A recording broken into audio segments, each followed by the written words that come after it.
The Art of the Shift. How Elena Found Her English Voice. Chapter 1. The Comfort Zone Trap. Elena sat in her favorite armchair, staring at the results of her latest online English assessment. There it was, in bold, uncompromising text. Level B1, Intermediate. She didn't know whether to celebrate or cry. On one hand, B1 was a massive achievement. She could read novels if she skipped the occasional descriptive word, she could order food in a restaurant, and she understood most everyday conversations. But on the other hand, she had been stuck at exactly B1 for the last 2 years. Elena was caught in the classic intermediate trap. Her English was good enough to get by, which meant her brain had become lazy. It no longer felt the urgent survival need to improve. When she watched English television shows, she kept the subtitles in her native language turned on, telling herself it was just to double-check. When she wrote emails for work, she used the exact same 5-sentence structures over and over again because they were safe. She could survive in the English language, but she could not express herself. Her true personality, witty, analytical, and deeply passionate about her interests, was locked behind a wall of basic vocabulary. To everyone who spoke to her in English, she sounded polite, but incredibly simple. The turning point came when her company announced a global cross-training program. 2 employees from her department would be selected to spend 6 months working in London. The selection process required a live interview entirely in English.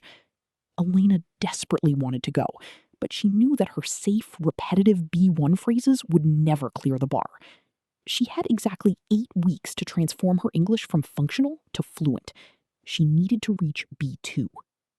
If you're finding your flow with today's session, subscribe to the Story Shadow and join our community of English learners. Chapter 2. The Input Diet. Recognizing she needed a drastic change, Elena reached out to an old university friend, Marcus, who worked as an international conference interpreter. They met over a video call, and Elena laid out her frustration. "I study every day, Marcus," she pleaded. "I read articles, I listen to podcasts, but during live conversations, I still sound like a textbook from 10 years ago." Marcus leaned back and nodded knowingly. "Elena, you are suffering from an input problem. Think of your brain like an engine. You are feeding it low-grade fuel and expecting high-performance output. What kind of English are you consuming?" Elena thought about it. "Well, I read the news and I watch light sitcoms with subtitles." "That's the issue," Marcus said. "Standard news articles use a very passive, formal structure that nobody actually uses in a professional discussion. And sitcoms use highly localized, rapid-fire slang that isn't helpful for B2 fluency. To reach B2, you need to transition to unfiltered, authentic content, and you need to consume it actively." Marcus introduced her to what he called the input diet. For the next 2 months, Elena banned all subtitles in her native language. If she watched something, she either used English subtitles or turned them off completely. More importantly, she shifted her content. Instead of short news clips, she started listening to long-form panel discussions, debates, and professional interviews. She listened to people argue, interrupt each other, and defend their opinions in English. This was the exact environment she would face in her London interview. She needed to hear how native speakers structure an argument, how they hedge their opinions with phrases like, "to a certain extent, yes, but," or how they politely disagree using, "I see where you're coming from, however." Chapter 3. The Active Upgrade Strategy. Simply listening to better content wasn't enough. Elena had to extract the language and make it her own. She started a notebook she called the B1 to B2 Upgrade Log. Every day, she would take a common, basic thought that she frequently used and actively research how a B2 speaker would say it. She created a table with 2 columns, what I say, B1, and how to upgrade it, B2.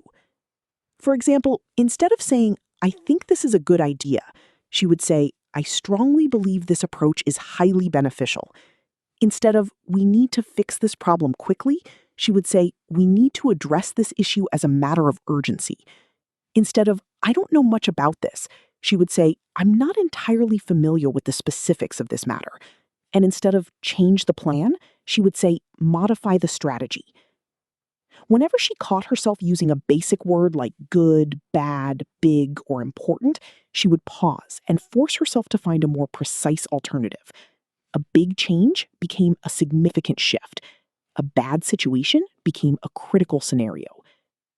She realized that B2 fluency wasn't about knowing obscure, rare words that no one used. It was about having a variety of options for common words. It was about precision. By consciously replacing her basic vocabulary with these nuanced alternatives, she began to break the habit of choosing the easiest word available. Chapter 4: Overcoming the Output Anxiety. As the weeks passed, Alina's vocabulary expanded, but a new problem arose: fear. Whenever she had the opportunity to speak English in a meeting or a casual social gathering, her throat would tighten. The upgraded words were in her head, but the fear of making a grammatical mistake or mispronouncing a word kept her silent.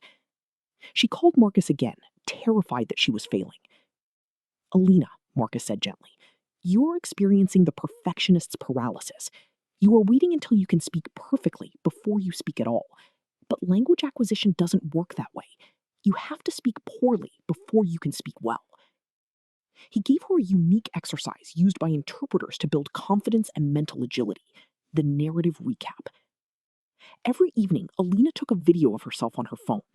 She would select a controversial topic she had listened to that day, such as remote work, environmental policies, or technological advancements, and speak to the camera for 3 minutes, summarizing the arguments. The catch? She was not allowed to stop, edit, or re-record the video. If she made a mistake, she had to correct herself on the fly, using filler phrases like, "What I mean to say is," or "Let me rephrase that." The first week was a disaster. Alina looked at her recorded videos and saw a woman who looked stressed, hesitated constantly, and looked up at the ceiling searching for words. But by the third week, a shift occurred. Because she was forced to keep going, she stopped overanalyzing her grammar while speaking.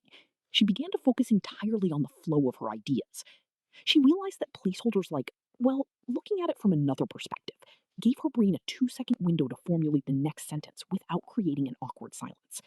Chapter 5: The Power of Synapses and Chunks.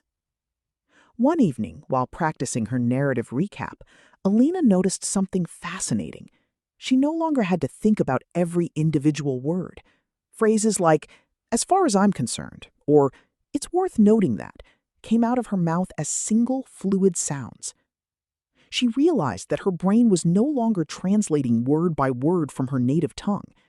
By practicing these expressions repeatedly, she had created strong neural pathways, synapses, that treated whole phrases as single vocabulary items. She began using a technique called the lexical approach. Instead of writing down a single new word like advantage, she would write down the entire phrase to take full advantage of the opportunity.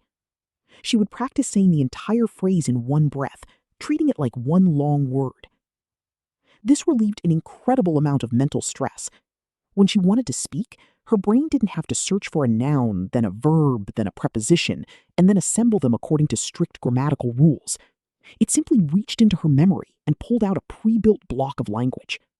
Her speech became faster, her intonation became more natural, and her confidence soared. Chapter 6: The Interview.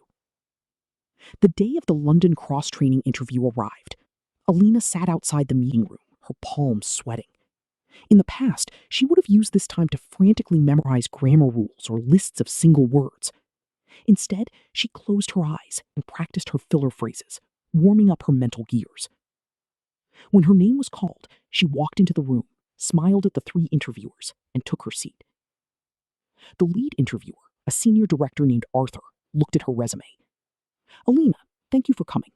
To start, can you tell us why you believe you are the right person for this international assignment?" 2 months ago, Alina would have said, "I want to go because it is good for my career, and I like London."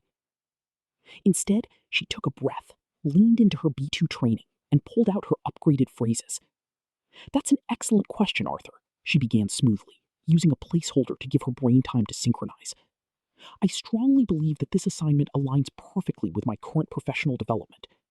Over the past year, I have successfully managed several cross-departmental projects, which has allowed me to develop a deep understanding of our operational challenges.